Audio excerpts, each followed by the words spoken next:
Hey everyone, hope you're having a thoroughly thankful Thursday. Gratitude's good for the attitude. I'm Coy Wire, this is CNN 10, and we kick off today's show with an update on the 2024 presidential campaign. Election Day is less than 2 months away, and new polling suggests this race is going to be a close one between Democratic nominee, current Vice President Kamala Harris, and Republican nominee, former President Donald Trump. In fact, it's likely to come down to 6 battleground states.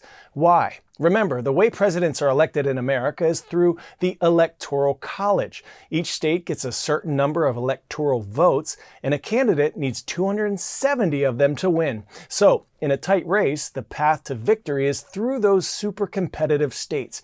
And new CNN polling shows Kamala Harris and Donald Trump are virtually tied in 3 battlegrounds: Georgia, Nevada, and Pennsylvania. Both candidates are trying to build support ahead of the November 5th election, so they are hitting the campaign trail hard in the final stretch of this race. Former President Trump held a town hall in Pennsylvania yesterday. Vice President Kamala Harris unveiled new economic proposals in New Hampshire. But the next really big event comes next week, so let's mark this one on our calendars. Harris and Trump scheduled to debate each other for the first time Tuesday night. Next, we head to India, which has set ambitious goals for clean energy. Prime Minister Narendra Modi has pledged that renewable sources like solar and wind power will meet 50% of India's energy requirements by the end of this decade. But getting there won't be easy, especially when many residents say the huge windmills are causing problems. CNN's Christy Lou Stout has more. These windmills in the desert are capable of powering millions of homes in India, impacting many people's lives and the environment for good. But some local herders here in Jaisalmer say that they are against it. Big companies like the Adani Group and Suzlon, who own many of the turbines, say they are committed to the prosperity of the community with the goal of supporting India's push for renewable energy. The wind turbines have made this area one of India's largest onshore wind farms, but it's also on the community's grazing land. And herders say the construction work is damaging the water sources, crucial for their livestock. Meanwhile, some environmentalists say the power lines are causing harm to animals, including one on the brink of extinction. The Great Indian Bustard had a population of over 600 before the year 2000. Once the windmills and the high-tension wires were installed, their mortality increased, breeding decreased, and now only around 150 remain in Jaisalmer. Climate change brings heavy flooding and heat waves, and windmills can cut down on the carbon emissions that scientists say fuel climate change. But the benefits of the windmills are not being felt by many living near them. They say the windmills are mostly benefiting the bigger cities, while they continue to see power cuts. Even a small child in our home suffers in the heat without a fan because we only have electricity for 2 hours. The power is unreliable, and none of the windmills are supplying electricity to the western region of Rajasthan. We are desperate for light. As the climate crisis continues and scorching temperatures rise, local herders feel their frustrations are going unheard. We have thousands of gigawatts of electricity from Jaisalmer that we are supplying, but we are still struggling for electricity today. There's no one listening to our plight.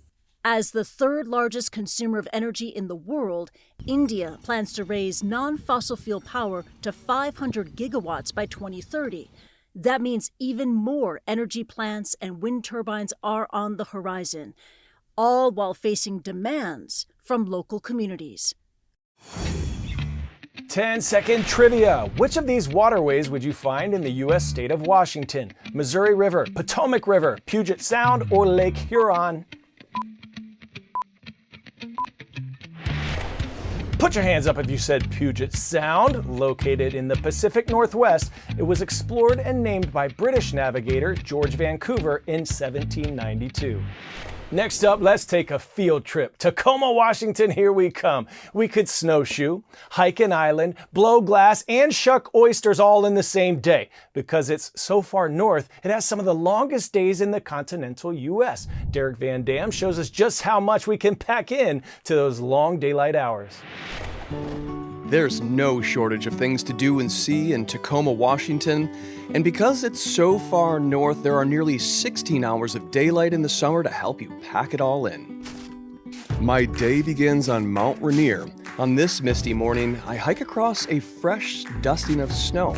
There are 26 glaciers on Rainier, and over 35 square miles of the mountain is covered in snow and ice year-round. But I can't stay long because I need to make the 2-hour journey back down to the Puget Sound. There'll be oysters in there. From snowshoeing to shucking. That's right, oysters.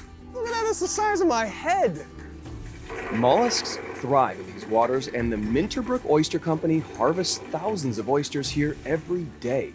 When that water comes in through the Straits of Juan de Fuca and it flushes into the sound, it doesn't flush all the way back out. So what you have is real rich growth of algae for the oysters. It's the algae, it's what the oysters eat that makes it so awesome.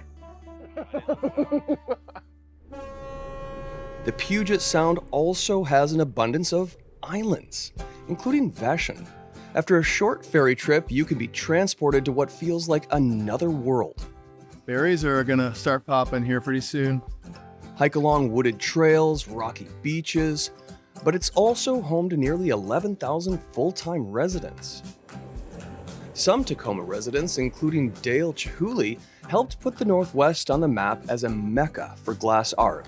I don't think I've ever seen somebody so comfortable with a flamethrower. Yeah, right? So I had to check out the Tacoma Museum of Glass, where new works of glass art are blown and molded in front of a live audience. Most museums are historical and maybe the artists aren't alive anymore. Hello?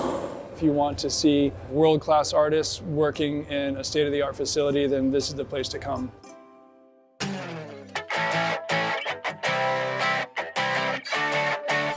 Today's story getting a 10 out of 10, a truly awe-inspiring display of coordination and skill. I'm talking about blind soccer at the Paralympics. It was first introduced at the Athens Paralympics in 2004 and has been featured in every Games since. Outfielders have to be completely blind to play, and they even wear eye shades to make it an equal playing field for all. So how exactly does it work? CNN's Patrick Sung breaks it down. At the Paris Paralympics, athletes will have a range of different impairments, one of which is vision loss, which can appear in multiple forms. As a result, of the 22 sports featured at the Games, 9 include competitors with visual impairments, and this is one of the most exciting ones, blind soccer. All 4 outfield players must wear an eye shade to keep it fair. However, goalkeepers must be fully or partially sighted. And there are a few other differences from the sport's able-bodied counterpart as well. Walls along the sidelines keep the ball in play, while guides behind each goal direct the attack. Usually, crowds of soccer matches are boisterous, but in the blind version of the beautiful game, they're asked to keep it down. This is so that players can hear the ball, which contains tiny bells that rattle when kicked. And when players do go for the ball, to avoid collisions, they yell, "Boy!" or "I'm going" in Spanish, a nod to the game's Iberian roots. Despite originating in Spain, Brazil has won gold at every edition of the Paralympics since the game was introduced into the program. But can the Seleção do it yet again? Awesome stuff. Brazil plays in the semifinal today. The gold medal match is Saturday. All right, superstars, now to our favorite part of the show, shout out time. Warriors arise. This one goes to Wasatch Junior High School in Mill Creek, Utah. I see you, Coach Hamilton, and go Warriors. Happy Friday Eve. Thank you for making us part of your day. See you tomorrow right back here on CNN 10.